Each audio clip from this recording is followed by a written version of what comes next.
columna y baluarte de la verdad, edificando con sana doctrina a la Iglesia de Cristo.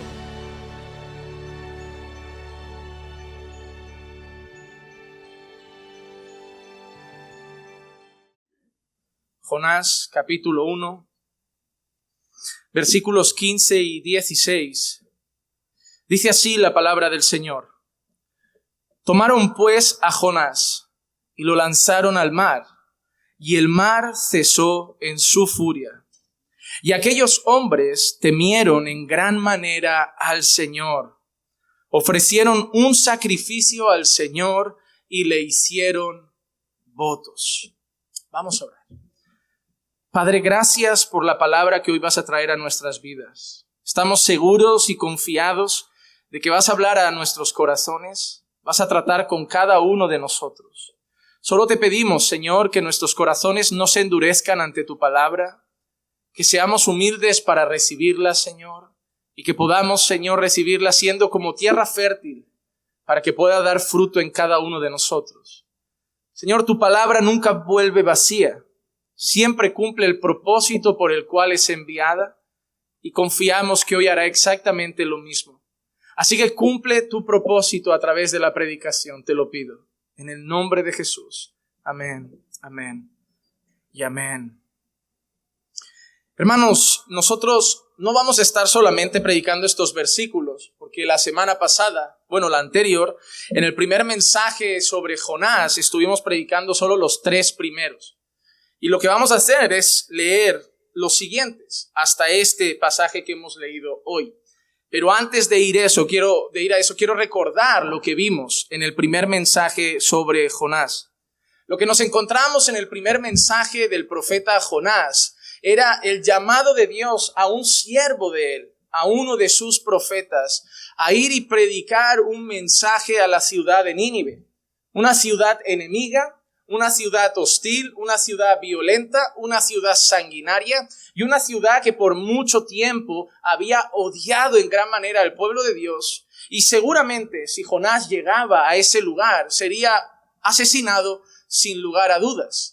Y ese siervo, ese profeta, ese hombre de Dios, que conoce que Dios es omnipotente, que conoce que Dios es omnisciente, que conoce que Dios es soberano y que Dios todo lo ve y todo lo puede, comete la absurda idea de intentar huir de la presencia del Señor.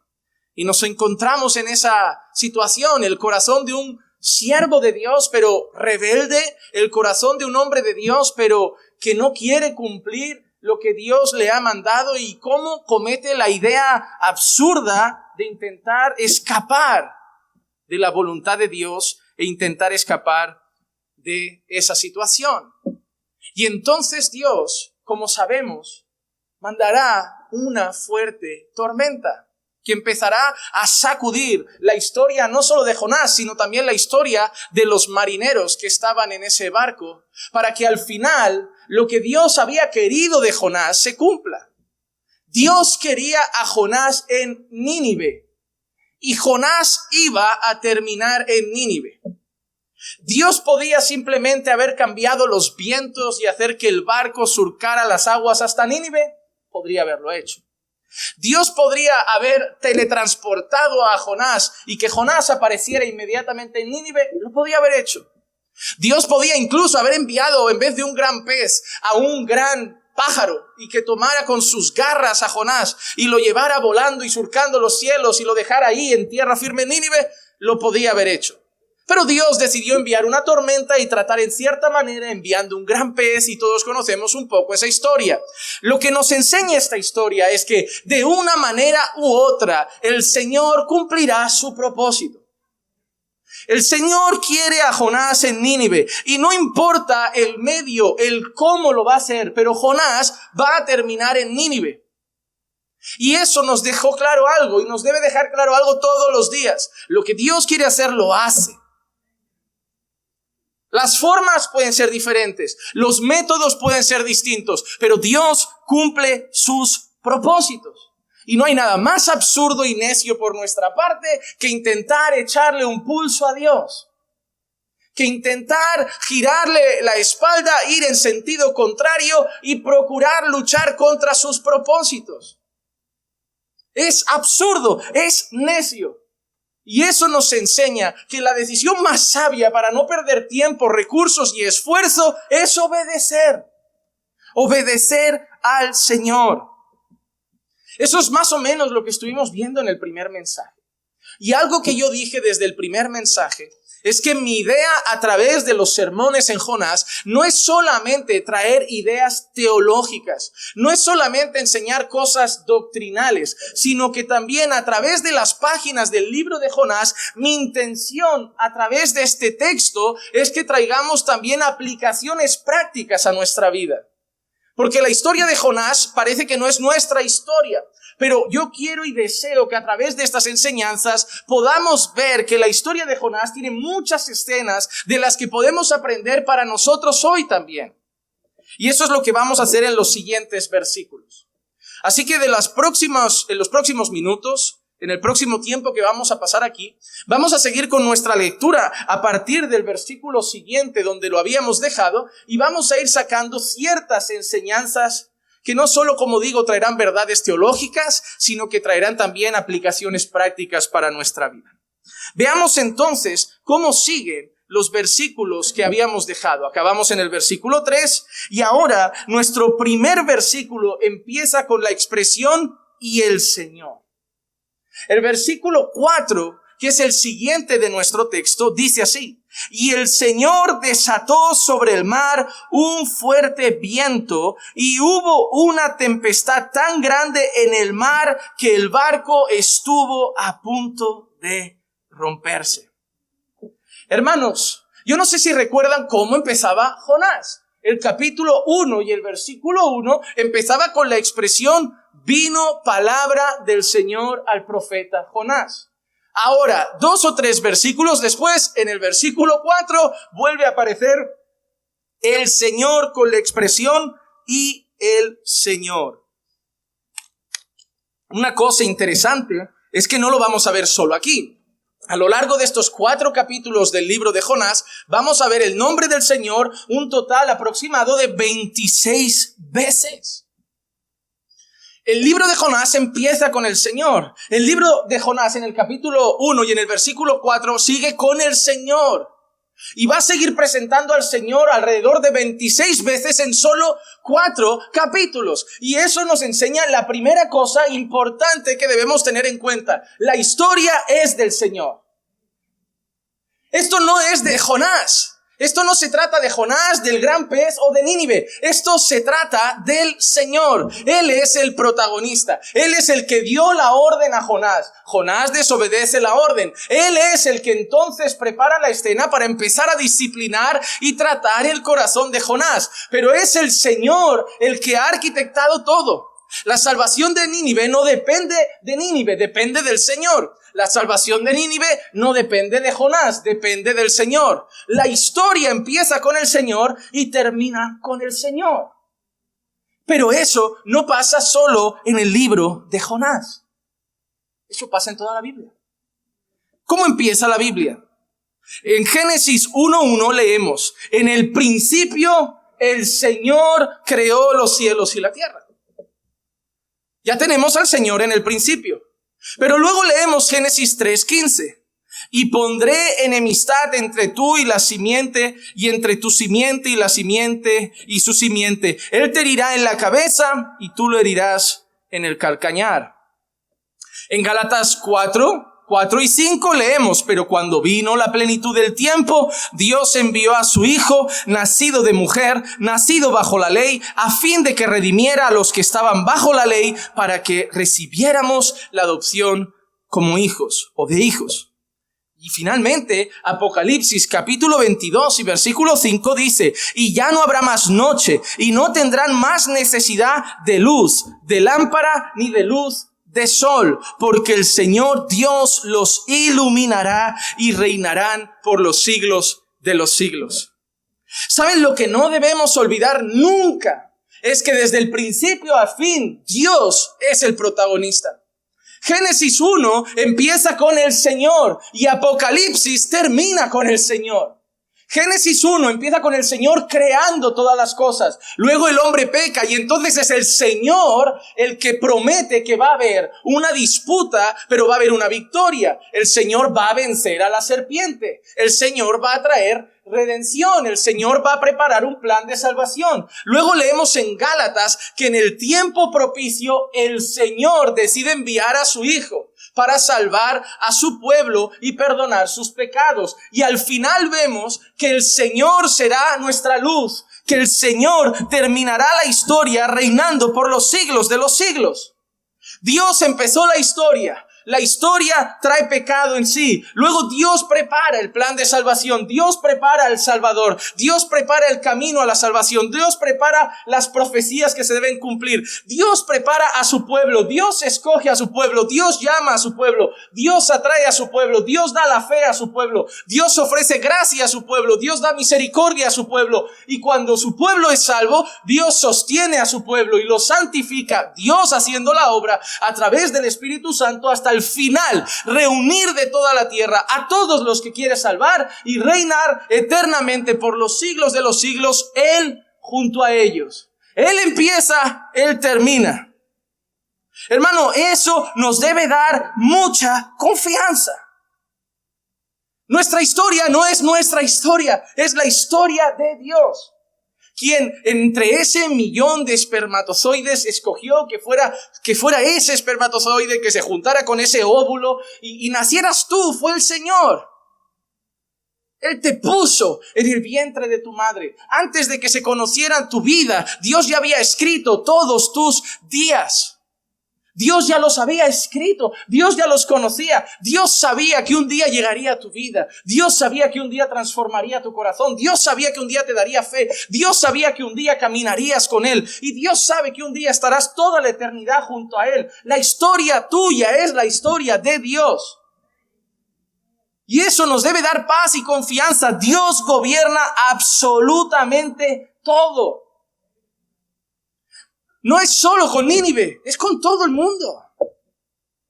Dios provee los medios, Dios usa al predicador, Dios lleva el evangelio, Dios destapa los oídos, Dios quita la ceguera para que veamos, Dios toca el corazón, quita el de piedra, pone el de carne, da su espíritu. Lo hace Dios. Por eso de Él, por Él y para Él son todas las cosas.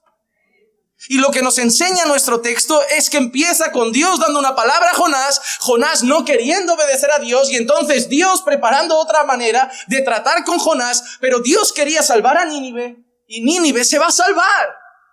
Porque si Dios quiere hacer algo, lo hace. Dios cumple sus propósitos. La historia no es la historia del hombre ni de la humanidad, es la historia de Dios. El hombre anhela ser Dios. El hombre anhela ser el centro de todas las cosas. Nos encantan las charlas motivacionales. Nos encantan los vídeos que nos animan, que nos fortalecen, que nos hacen querer salir a comernos el mundo. Nos encantan que nos aplaudan. Nos encanta que nos den palmaditas en la espalda. Nos encanta que reconozcan nuestro esfuerzo. Nos encanta que reconozcan nuestro trabajo. Porque nos gusta ser admirados. Queremos que el mundo nos mire. Queremos que el mundo ponga sus ojos sobre nosotros y veamos que somos importantes, que tenemos potencial. Y lo peor, que ese mensaje llega a la iglesia. Hoy en los púlpitos escuchas esas cosas. Dios te ha visto, Dios ha visto potencial en ti, Dios te ha traído aquí con un propósito porque ha visto que tú tenías potencial, que Dios podía hacer grandes cosas a través de tu vida. Ahí Dios no es el que destaca. Eres tú, tu potencial, lo grande que Dios va a hacer a través de ti, el gran ministerio que vas a tener, el gran llamado que tienes, el gran predicador que serás, el gran pastor que serás, el gran líder que serás. Pero tú no ves a Dios, tú te ves a ti grande. No, hermano, debemos entender que la historia se trata de Dios. No es ya sea que comáis o bebáis, haced todo para vuestra gloria. Ya sea que comáis o bebáis o hagáis cualquier cosa, haced todo para la gloria de Dios.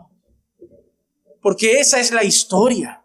La historia es que el mundo se corrompe por el pecado y Dios nos salva para darle gloria.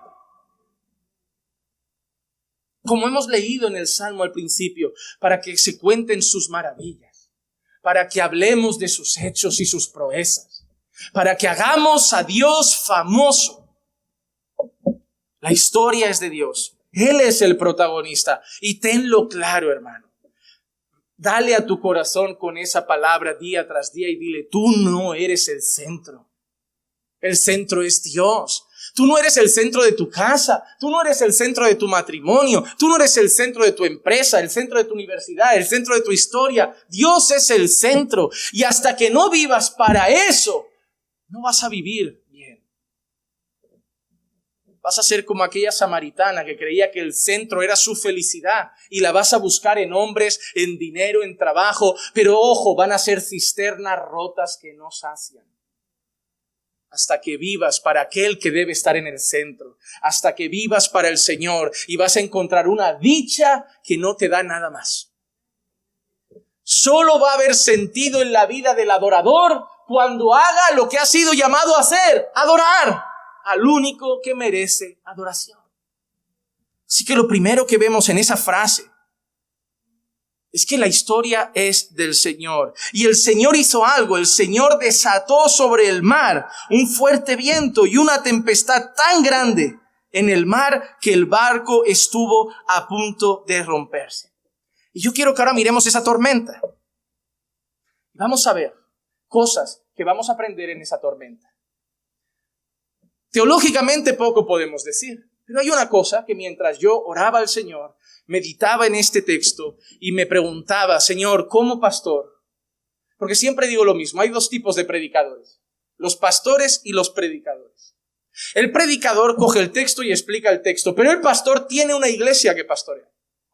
Y el pastor no solo predica el texto, sino que piensa en su iglesia y se hace una pregunta. Después de predicar el texto y explicar el texto, ¿cómo puedo aplicar el texto a la vida de mi iglesia?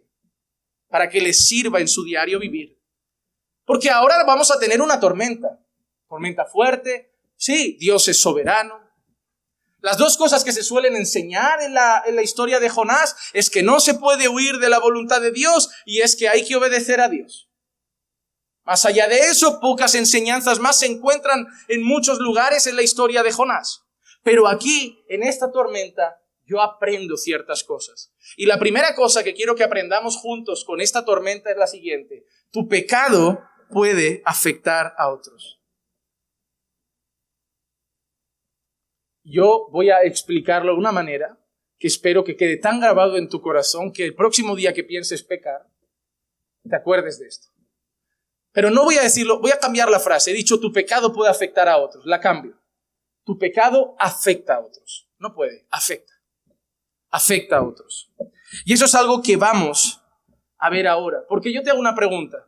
¿Fueron los marineros los causantes de la tormenta? ¿Fue el barco el causante de la tormenta? ¿Habrían quizá tenido un viaje mucho más tranquilo si Jonás no se subiera? ¿Habrían llegado a su destino en paz, a hacer su comercio como de costumbre si Jonás no estuviera ahí? ¿Pero fue solo Jonás el que pagó el precio? También los marineros. El pecado no era de ellos. Era de Jonás. Pero las consecuencias también fueron para ellos. Mira lo que dice Jonás capítulo 1 y el versículo 5 y 6. Los marineros tuvieron miedo y cada uno clamaba a su Dios y arrojaron al mar la carga que estaba en el barco para aligerarlo. Pero Jonás había bajado a la bodega del barco, se había acostado y dormía profundamente. El capitán se le acercó y le dijo, ¿cómo es que estás durmiendo? Levántate e invoca a tu Dios. Quizá tu Dios piense en nosotros y así no perezcamos. Hermanos, yo no digo que estos hombres fueran inocentes. Acabamos de ver una escena que nos muestra que no. ¿Por qué? Porque estos hombres dice que cada uno empezó a invocar a su Dios. Estos hombres eran paganos. Y por lo que vemos aquí, cada uno invocando a su Dios eran politeístas. Adoraban cada uno a un Dios diferente. No tenían problema con diversidad de dioses. No eran hebreos, no eran pueblo de Dios, no eran fieles al Señor. Así que ellos ya tenían sobre su vida sus propias iniquidades. Yo no digo con lo que he dicho antes que fueran inocentes, pero lo que les pasó en ese momento fue por causa de Jonás. Ellos ya tendrían sus cosas que hacer. Ellos ya tendrían sus faltas, sus iniquidades y sus pecados que rendir cuentas ante el Señor. Pero en este caso, lo que les está pasando, la tormenta, el viento recio y que su barco, su medio de vivir, su alimento, lo que da de comer a sus casas, está a punto de venirse a pique, es motivado por la disciplina de Dios sobre Jonás. Es Dios el que está queriendo tratar con Jonás. Es Dios el que está castigando la rebeldía de Jonás. Es Dios el que está trayendo consecuencias por el pecado de Jonás. Y esos marineros están ahí, con miedo, asustados, viendo que su medio de sustento se está yendo a pique, que el barco se va a hundir, que el barco se va a romper y que ellos no pueden hacer nada. Eran marineros. Yo entiendo que esta gente entiende de tormentas. Los marineros, mejor que nadie, mira y dice, hoy no se sale. Pero se encontraron con una sorpresa. Salieron para hacer un viaje como de costumbre, pensando llegar a destino como de costumbre, para hacer comercio como de costumbre. Y estaban viendo que podían morir, podían ahogarse, y su medio de vida, que era su barco, se podía ir a pique, pero ellos no habían ofendido a Dios. Ellos estaban invocando cada uno a su Dios, porque no saben a qué Dios han ofendido, no saben a qué Dios han fallado, no saben qué Dios está enfadado y qué Dios les puede ayudar. Y hermano, eso es algo que debemos aprender con esta escena. Tu pecado afecta a otras personas. El pecado de Jonás afectó a estos marineros. Y esto no es la primera vez que lo vemos en la Biblia, porque si fuera la primera vez, yo digo, bueno, es una casualidad, pero esto no pasa siempre. Pero yo te voy a dar otro ejemplo bíblico. Vamos a ir a Josué, capítulo 7, y el versículo 20 y 21. Dice así. Y Acán respondió a Josué y dijo, en verdad he pecado contra el Señor, Dios de Israel, y esto es lo que he hecho. Cuando vi entre el botín un hermoso manto de Sinar y 200 siclos de plata y una barra de oro de 50 siclos de peso, los codicié y los tomé, y aquí están escondidos en la tierra dentro de mi tienda con la plata debajo. ¿Quién pecó? Acán. Okay. ¿Quién debía ser castigado? Acán. Pero si leemos los versículos 24 y 25, entonces Josué y con él todo Israel tomó a Acán, hijo de Zera, y la plata, el manto, la barra de oro, sus hijos, sus hijas, sus bueyes, sus asnos, sus ovejas, su tienda y todo lo que le pertenecía, y los llevaron al valle de Acor. Y Josué dijo, ¿por qué nos has turbado? El Señor te turbará hoy. Y todo Israel los apedreó y los quemaron después de haberlos apedreado. ¿Quién pecó? Acán. ¿A quién apedrearon? ¿Y a quién quemaron? A Acán, sí. ¿Solo a Acán? ¿A sus hijos, a sus hijas, a sus bueyes, a sus asnos? El castigo fue erradicar el nombre de Acán. Piensen que por los hijos uno iba dejando su apellido, su descendencia, su nombre. El castigo fue erradicarlo del pueblo de Dios, que ya nadie hubiera de su descendencia, que ese nombre, que esa familia, que ese apellido quedara completamente fuera del mapa.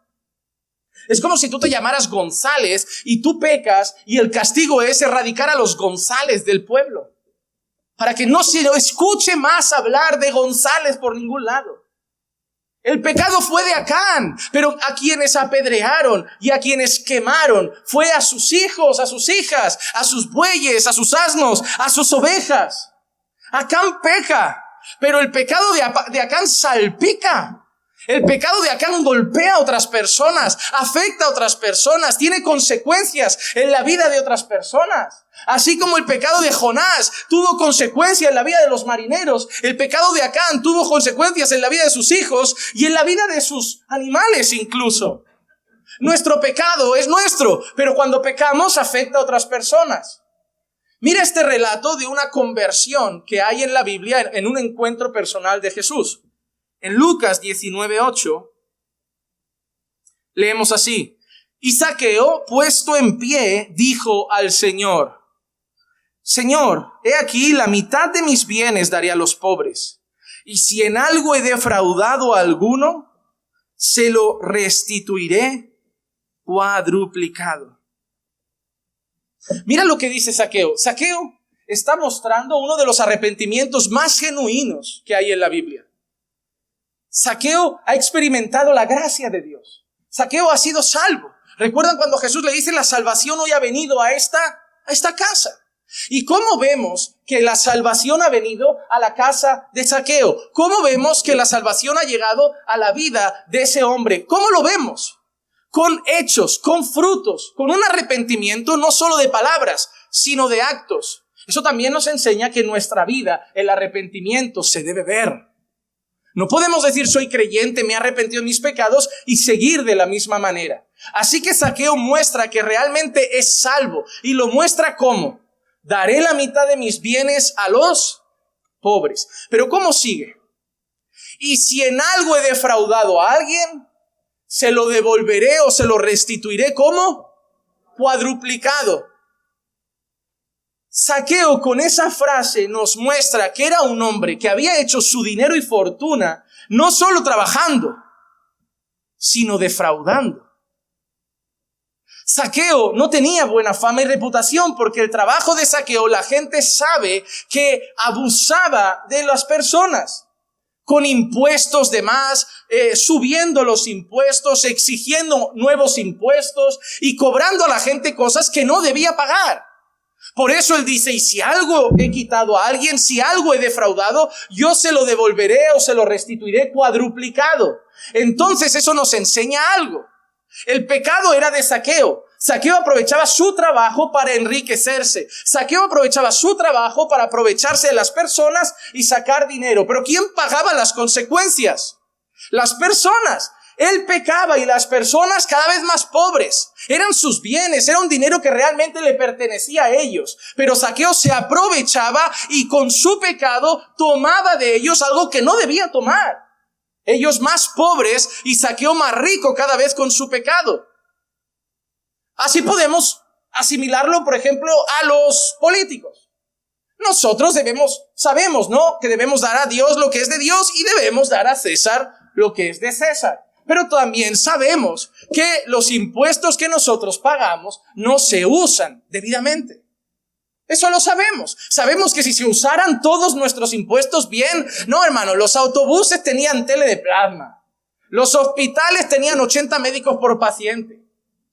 Pero sabemos que no se usan bien. Nosotros pagamos lo que nos piden, porque no nos lo piden, nos lo quitan. O sea, eso va directamente y ya no está. No es que tú tengas que darlo, es que directamente te avisan: te cogí tanto.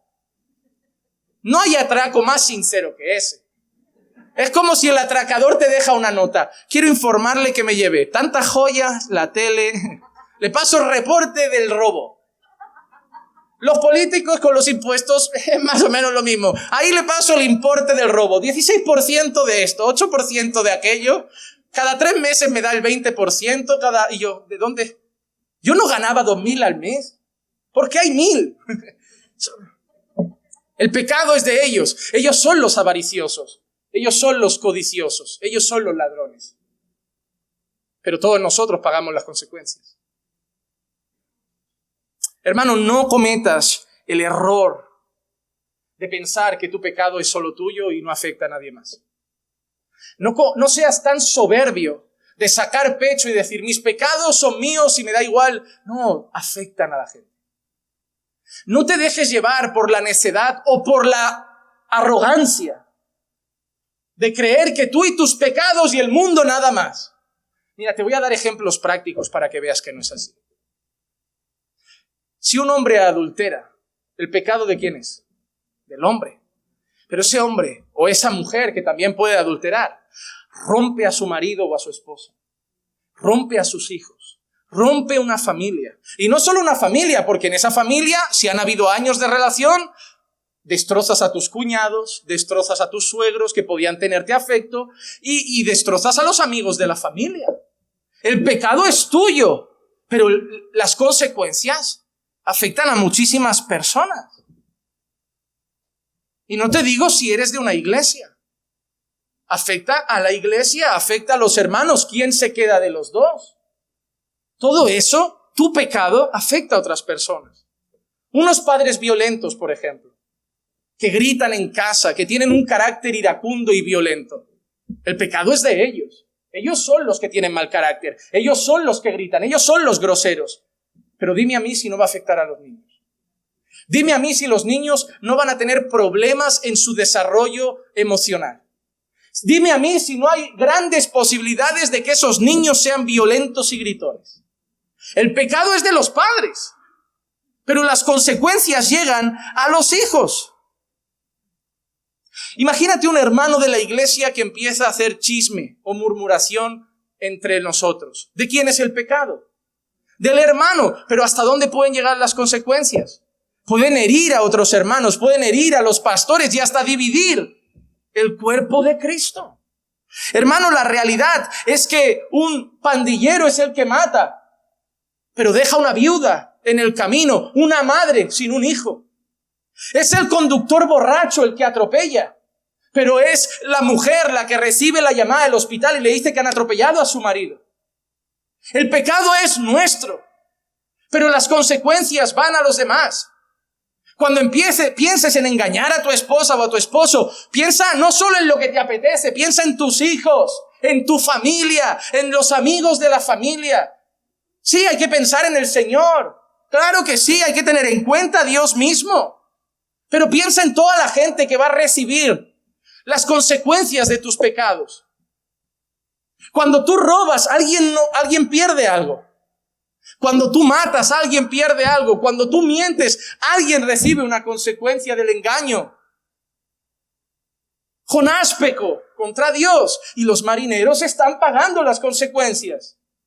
Padres, ¿cuánto daño no habréis hecho ya a vuestros hijos con vuestros pecados? ¿Cuántos hijos hoy aquí, adolescentes, vienen a los despachos a decir, yo soñaba con tener una familia normal? ¿Cuántos hijos lloran y te dicen, yo soñaba con tener una familia normal, un padre, una madre, no sé, cumpleaños juntos, cosas normales, tampoco pedía lujos, una casa normal, una familia estructurada, papá y mamá y ya, una casa? ¿Y cuántos padres no habéis destrozado niños por el camino? Que no han tenido un padre y una madre, han tenido un padre, una madre, 2 madrastras, 4 hermanastros, un fin de semana allí, otros allí. ¿Tú crees que eso es lo que un niño necesita? Pero tu capricho, tu orgullo, tu maldad, tu adulterio ha destrozado gente. El niño que empezó a probar drogas ha destrozado una madre, un padre que ha visto cómo se destroza la vida. No quería a lo mejor a un hijo ingeniero, a un hijo político, pero al menos un hijo que no tonteara tanto con el pecado hasta el punto de morirse.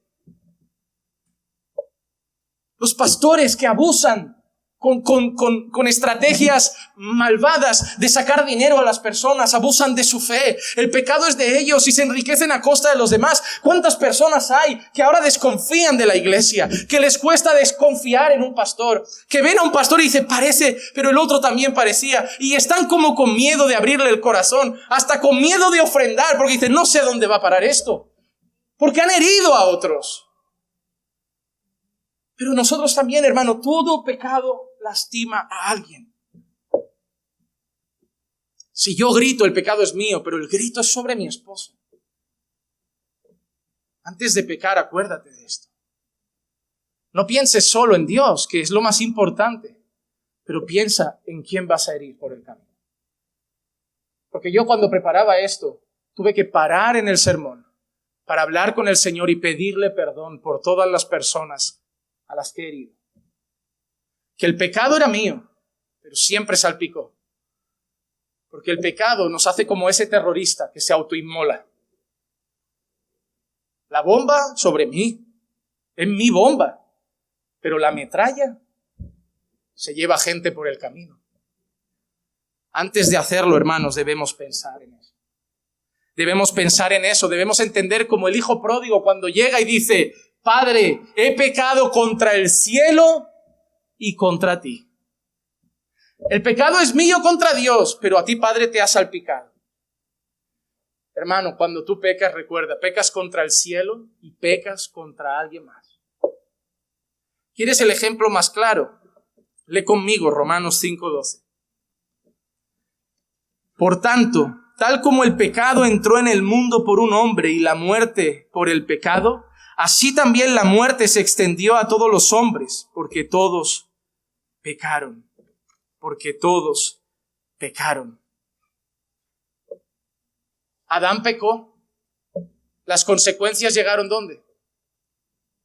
A toda la humanidad. A toda la humanidad. Adán pecó, pero las consecuencias llegaron a toda la humanidad.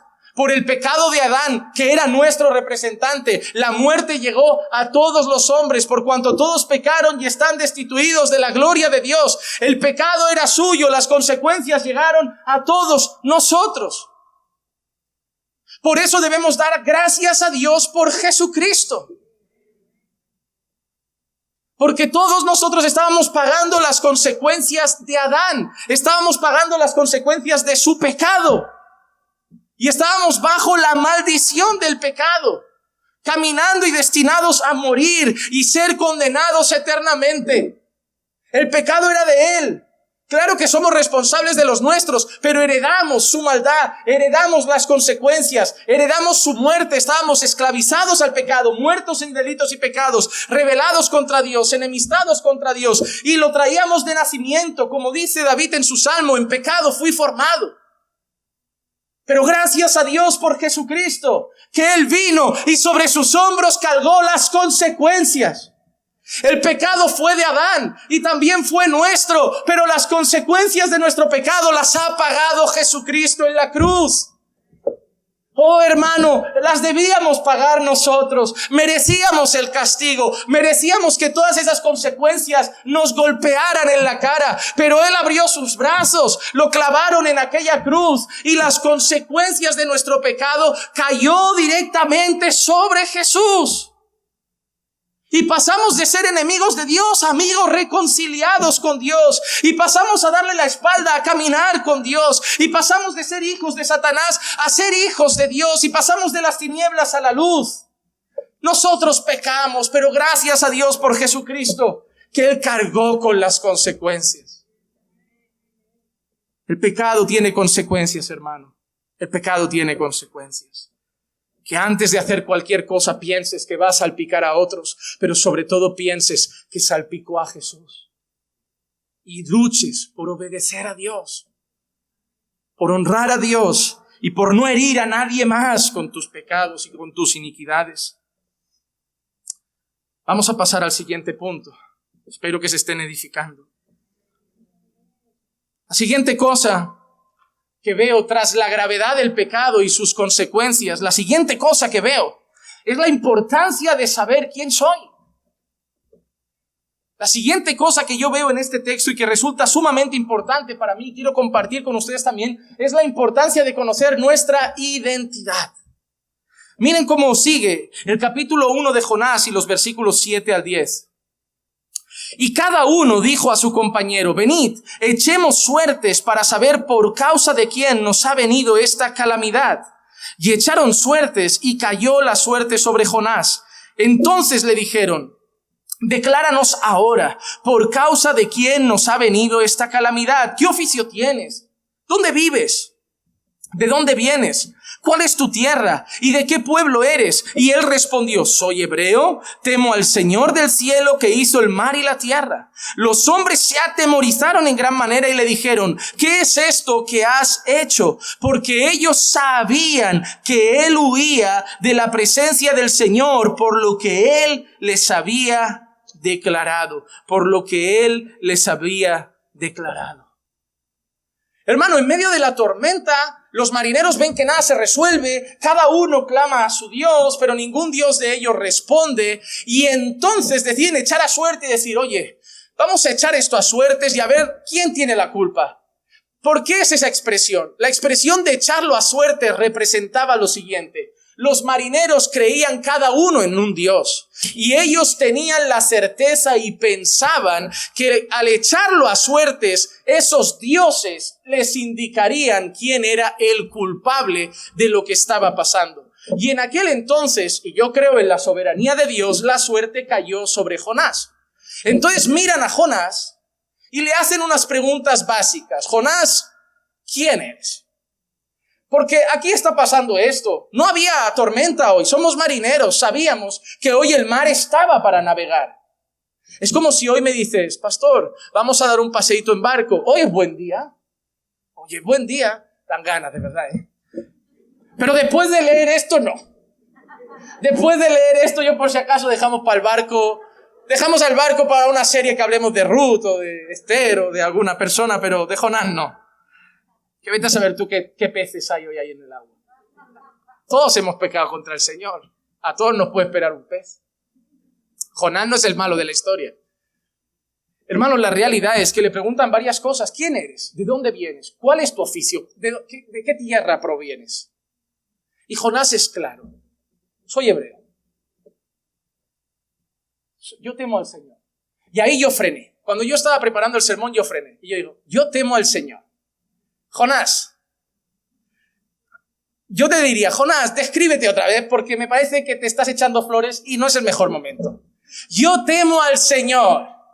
Digo, Jonás, si alguien teme al Señor, lo que esperábamos es que fuera Nínive. Jonás, si alguien teme al Señor, lo que esperamos es que le obedezca. Jonás, estamos aquí porque tú estás desobedeciendo al Señor y te presentas como un hebreo que teme al Señor. ¿Y sabes qué? Es normal. Porque los hombres de Dios que temen a Dios también fallan. Porque nos hemos reído un segundo porque todos pensábamos, a Jonás no le corresponde decir que es un hombre que teme al Señor. Pero sí, ¿por qué no? Porque mató un perro, le vamos a llamar mataperros. Porque desobedeció a Dios en esta escena, vamos a decir que ya no era un hombre temeroso del Señor. ¿Qué pasa? Que porque tú pecas mañana ya tenemos que decir que no eres cristiano. Sí, era hebreo. Y era un hombre temeroso del Señor, pero le había pecado contra Dios. Él lo sabe. Jonás sabe que eso es su culpa. ¿Por qué yo sé que Jonás sabe que eso es su culpa? Porque cuando habla de su Dios, dice, del Dios que creó el mar y la tierra. ¿Qué es lo que estaba agitado? El mar. Y de todas las cosas que puede decir Jonás de su Dios, dice que es el Dios que creó el mar y la tierra. Jonás está diciendo, yo soy un hombre temeroso del Señor y tranquilos que sé que mi Dios está tratando conmigo. Jonás sabe ya lo que está pasando. Jonás no le pilla por sorpresa. Si Jonás vamos a ver que es el primero que dice, tiradme al agua. Jonás no se agarra al barco, para luchar con Dios. Jonás le dice a los marineros luego, tiradme al agua. Porque Jonás sabe quién tiene la culpa. Jonás sabe quién ha pecado. Jonás sabe quién ha ofendido a Dios. Y Jonás sabe que es el único Dios verdadero, el Dios de Jonás, el Dios de Israel, nuestro Dios, el que puede hacer eso de golpe. Sacudir y hacer una tormenta en medio del mar. Hermano, podemos temer a Dios y pecar contra Dios a veces, porque somos débiles. Somos débiles y vamos a fallar a Dios. Pero no significa que dejamos de ser pueblo de Dios. Los siervos de Dios fallan a veces a Dios. Y Jonás era un siervo temeroso del Señor, un profeta del Señor que en esta historia falló al Señor. Pero hay una cosa interesante. Jonás sabía quién era y Jonás sabía quién era su Dios. Cuando Jonás le dice a unos marineros, mi Dios creó los cielos y el mar y la tierra, Jonás les está diciendo, es mi culpa, esto es mi Dios, no los vuestros falsos, es mi Dios. Jonás sabe quién es. Y Jonás sabe quién es su Dios. Y conocer nuestra identidad es muy importante en nuestra vida porque nos va a hacer entender muchas cosas que nos pasan. Hermano, la gente tiene muchas preguntas en este mundo que nosotros tenemos respuestas porque conocemos a nuestro Dios. Y eso nos da respuestas a muchas situaciones de la vida. Los marineros no sabían el problema de dónde venía. Jonás sí. Yo sé quién soy y sé quién es mi Dios, entonces sé lo que está pasando. ¿Cuántas veces no hay disciplina de Dios en nuestra vida? Y sabemos, yo sé quién soy. Y yo sé quién es mi Dios. Y yo sé que mi Dios disciplina a sus hijos. Hay veces que están pasando cosas en tu vida y conocer que eres hijo de Dios y conocer que Él es tu Padre y cómo es tu Padre te hace entender que lo que vives es disciplina.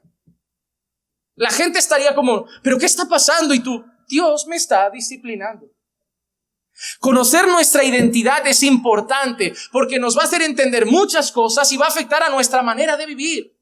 Miren, por ejemplo, 1 Tesalonicenses capítulo 4, versículos 4 y 5. Que cada uno de vosotros sepa cómo poseer su propio vaso en santificación y honor, no en pasión de concupiscencia como los gentiles que no conocen a Dios.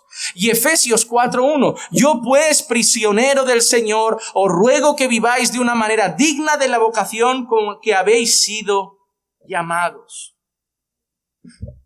Hay una manera en la que los gentiles usan su cuerpo y hay una manera en la que los hijos de Dios usan su cuerpo.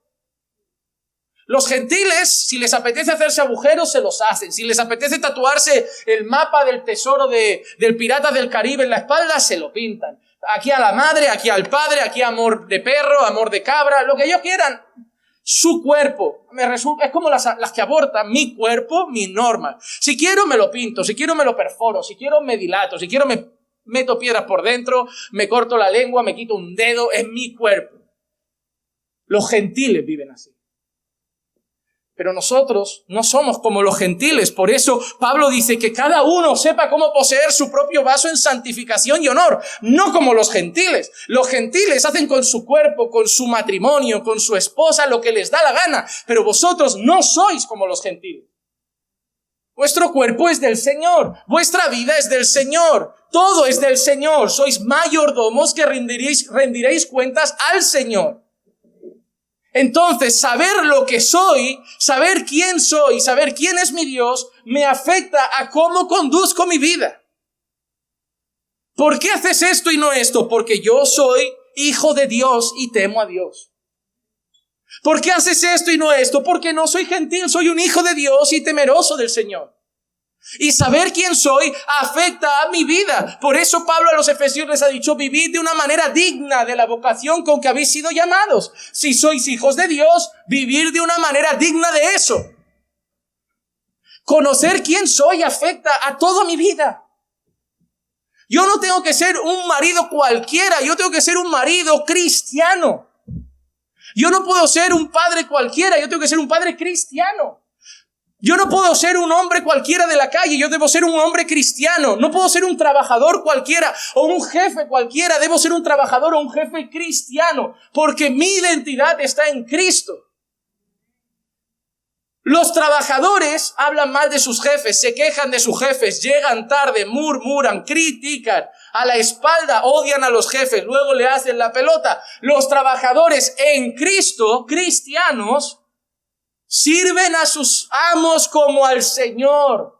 Lo hacen de corazón como quien lo hace para Dios y respetan a sus jefes. Entonces yo tengo que ser un trabajador conforme a lo que soy en Cristo.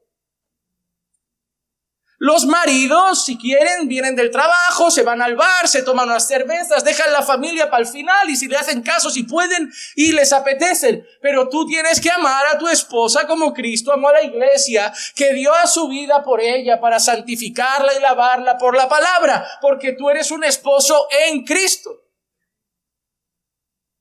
Saber quién eres y quién es tu Dios y quién es tu Padre y quién es tu Señor afecta a tu vida. Lo que no me vendas la moto y me digas que eres del Señor y vivas como los que son del mundo. Eres un trabajador como los del mundo, un jefe como los del mundo, un ciudadano como los del mundo, un esposo como los del mundo, un padre como los del mundo, pero te jactas diciendo que eres del Señor. No. Por sus frutos los conoces. Si realmente eres cristiano, si realmente tu identidad está en Cristo, vive de manera que se note quién manda en tu vida. En ese mundo mandan las pasiones y los deseos del corazón de cada quien. En nosotros manda el Señor. Nuestra identidad está en Cristo. Gálatas 2:20. Con Cristo he sido crucificado y ya no soy yo el que vive. Mira lo que dice Pablo, ya no soy yo el que vive. No soy yo, mis reglas, mis antojos, mis deseos. Ya no soy yo el que vive. mira lo que dice Pablo, sino que Cristo vive en mí. Y lo que vivo ahora en la carne, lo vivo por la fe en el Hijo de Dios, el cual me amó y se entregó a sí mismo por mí. Hermano, debemos saber cuál es nuestra identidad. Saber que si somos de Cristo, Cristo debe vivir en nosotros.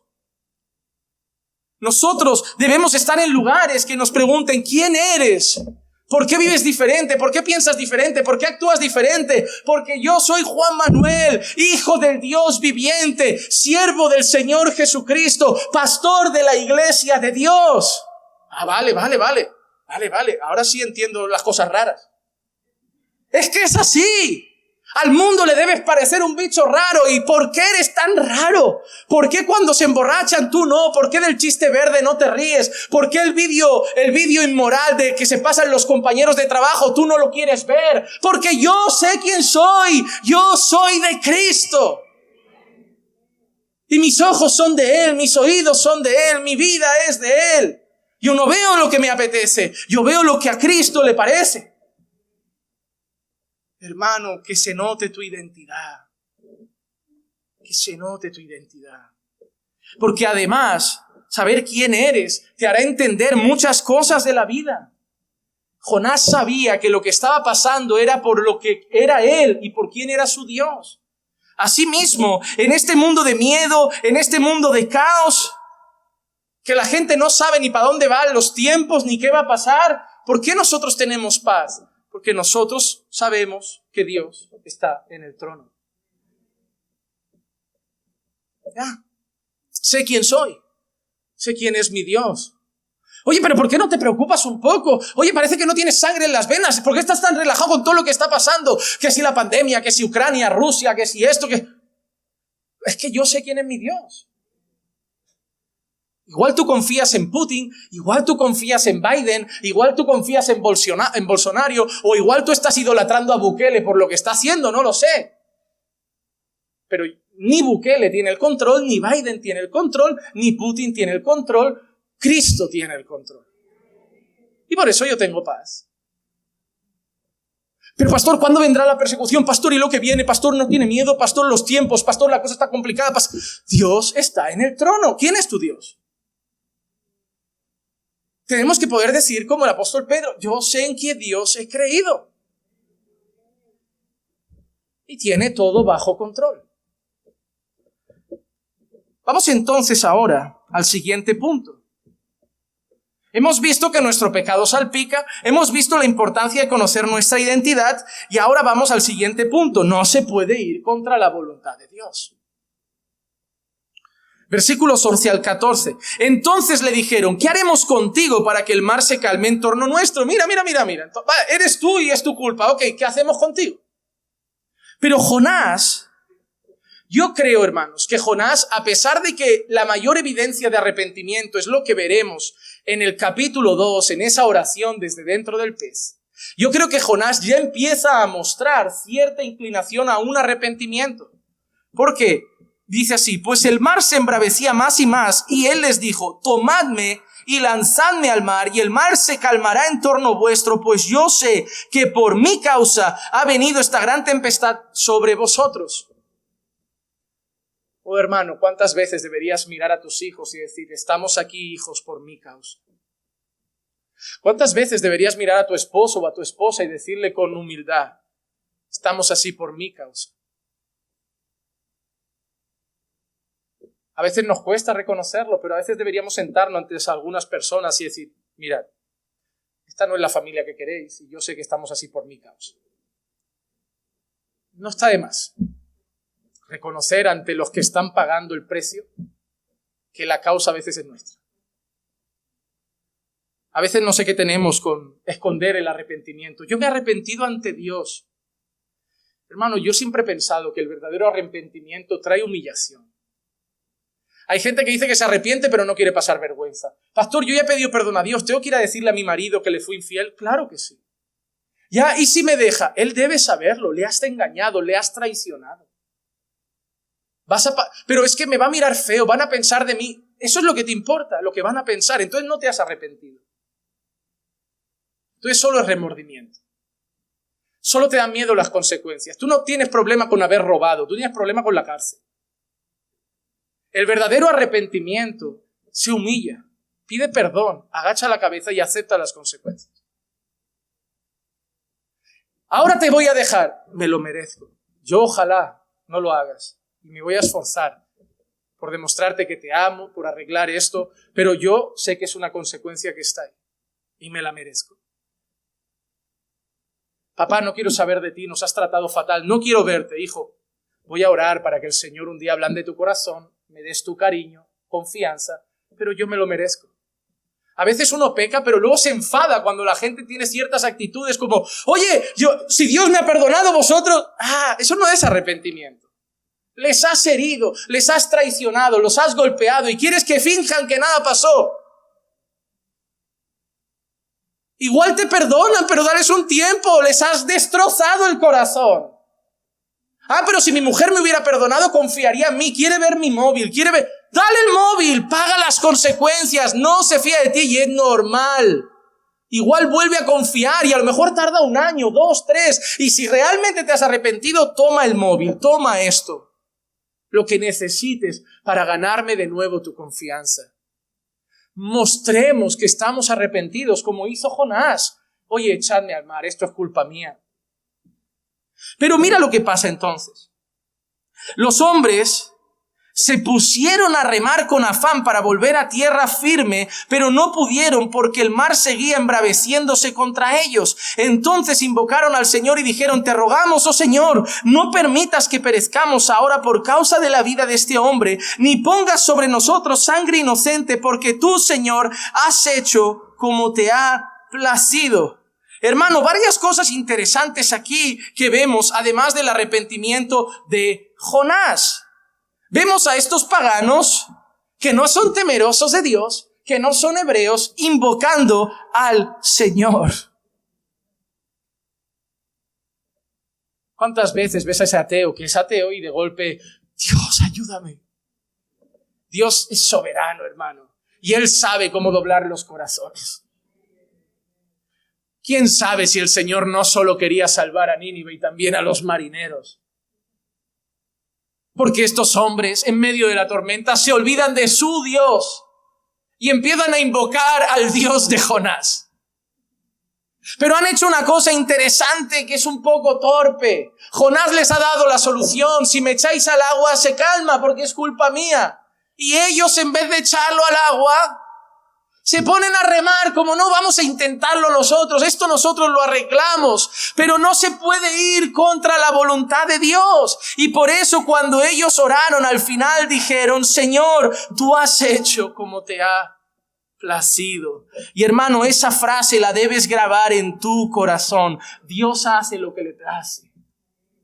Lo que implica ser Dios es que ser Dios significa hago lo que quiero, cuando quiero, como quiero, con quien quiero y si quiero. Espero que sabiendo eso nadie declare, profetice, yo decreto victoria, yo declaro puertas abiertas. Tú no abres ni la tuya, si no la abre el Señor. Déjate de creerte un chamán poderoso que con lo que tú dices crea realidades. A veces el Señor tiene que hacer que cosas trágicas pasen para que mujeres como Christine de Clario que oran por un enfermo de cáncer y dicen, no aceptamos un no por respuesta, muerto. ¿Qué? Ora otra vez. Ora por tu hijo. Ora. Parece que el Señor a veces tiene que ponerse así. Que no aceptas un no. Julio, lo siento. Muerto. Para que esta señora entienda que se me pide, no se me exige, y menos con la cara dura de decir, no aceptes un no por respuesta. ¿Cómo que no aceptes un no por respuesta?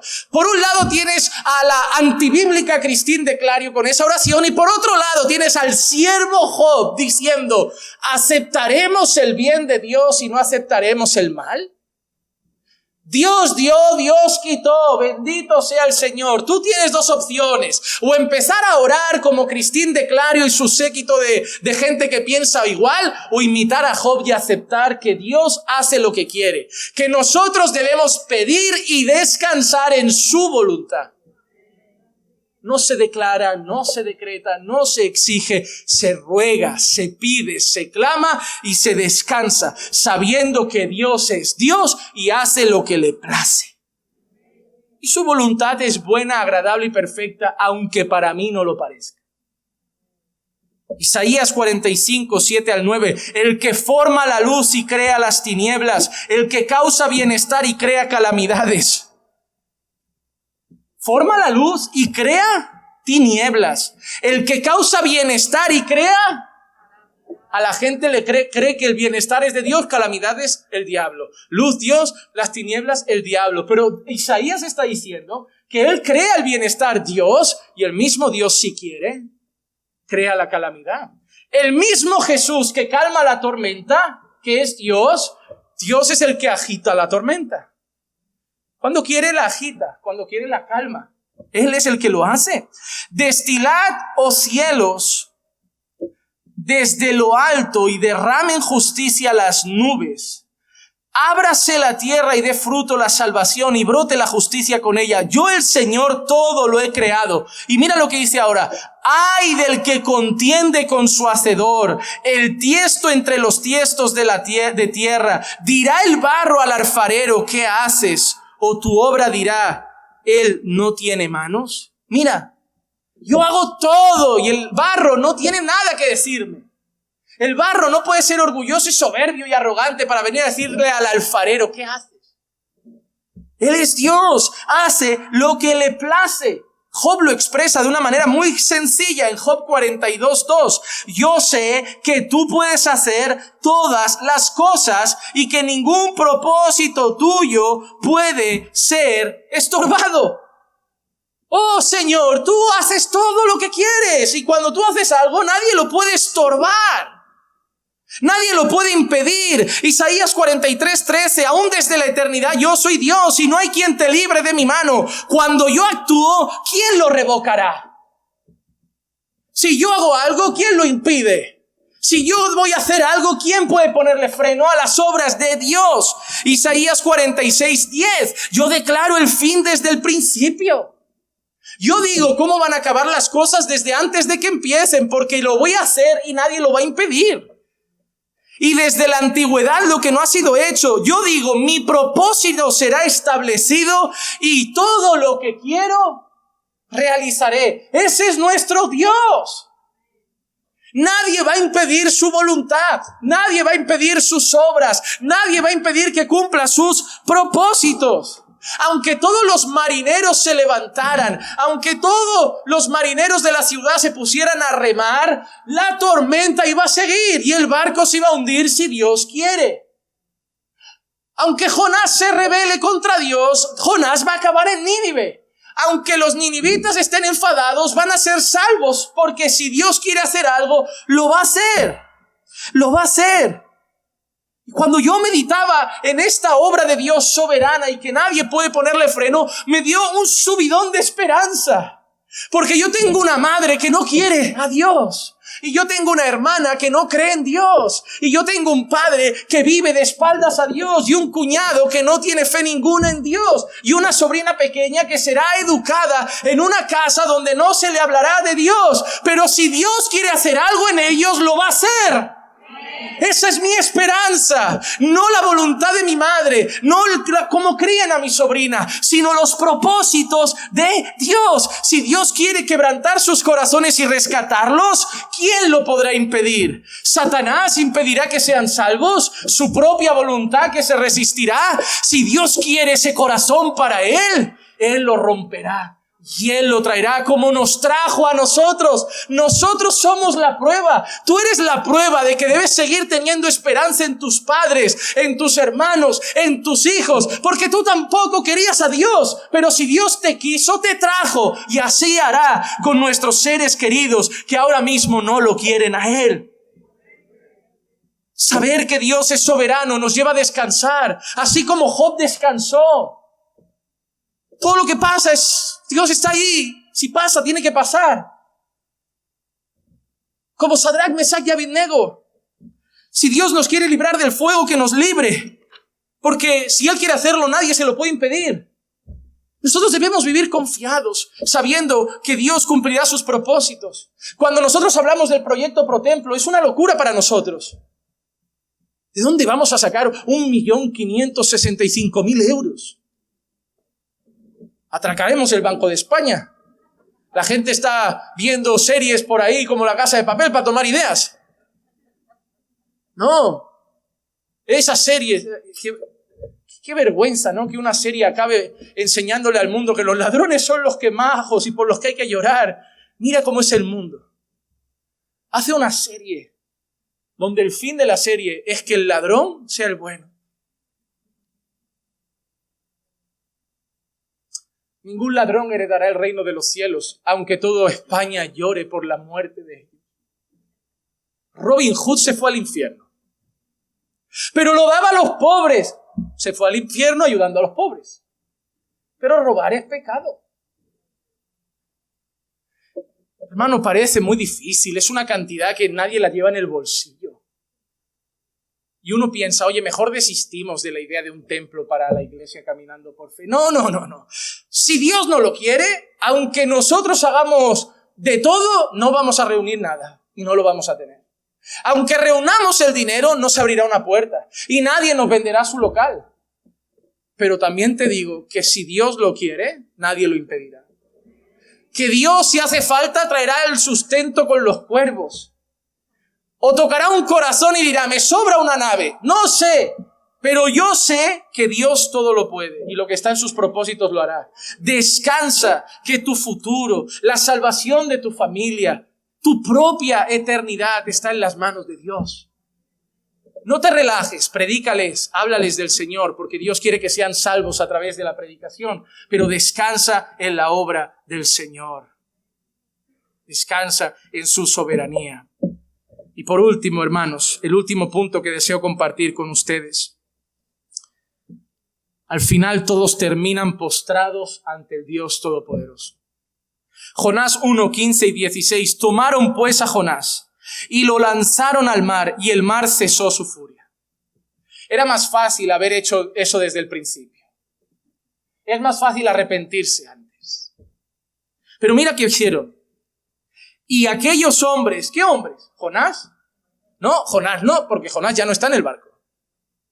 Los marineros paganos, los marineros politeístas, los marineros idólatras, temieron al Señor, ofrecieron un sacrificio al Señor e hicieron votos al Señor. Y probablemente esos votos, habiendo hecho un sacrificio, representa que le harán más sacrificios.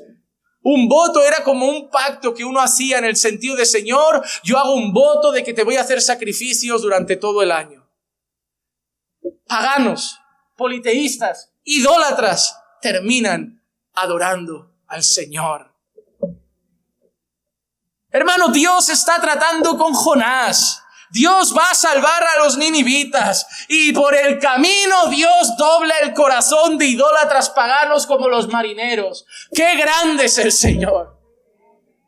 ¡Qué grande es el Señor! Porque no es la primera vez. Daniel 3, 28 y 29. Habló Nabucodonosor y dijo, bendito sea el Dios de Sadrach, Mesach y Abednego, que ha enviado a su ángel y ha librado a sus siervos que confiando en él desobedecieron la orden del rey y entregaron sus cuerpos antes de servir y adorar a ningún otro Dios excepto a su Dios. Por tanto, proclama un decreto de que todo pueblo, nación o lengua que diga blasfemia contra el Dios de Sadrach, Mesach y Abednego sea descuartizado y sus casas reducidas a escombros, ya que no hay otro Dios que pueda librar de esa manera. Un hombre que se creía Dios, que hizo una estatua para que lo adoren, que era un pagano, que le daba la espalda a Dios, termina haciendo un decreto para que todas las naciones que están bajo su poder respeten al Dios de Sadrach, Mesach y Abednego.